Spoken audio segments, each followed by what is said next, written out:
L'église Saint-Gilles actuelle rassemble plusieurs éléments des édifices du passé.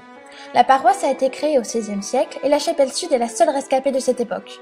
La nef date du XVIIIe et la façade et le clocher du siècle suivant. Toutes ces étapes dans la construction se retrouvent dans les différents matériaux utilisés.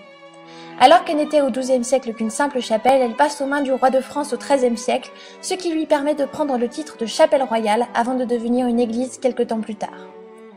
La nef est typique de l'âge classique avec ses croisées d'ogives imitant la période gothique, le tout étant tout de même très discret et sobre car nous sommes dans une région rurale. Toutefois, le chœur et les chapelles latérales sont plus richement meublés que la nef. Très harmonieux avec le mobilier en bois, on y rentre par une poutre de gloire en fer forgé qui supporte un grand crucifix. Deux statues du chœur sont particulièrement intéressantes. La première est celle de Saint Leu, évêque de Sens, et l'autre est celle de Saint Gilles, à qui est dédiée l'église.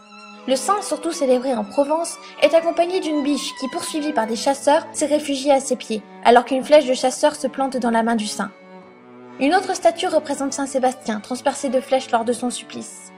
Les nombreux tableaux disséminés dans les chapelles ainsi que dans le chœur permettent aux visiteurs de faire jouer leur imagination pour reconnaître les histoires et mythes représentés.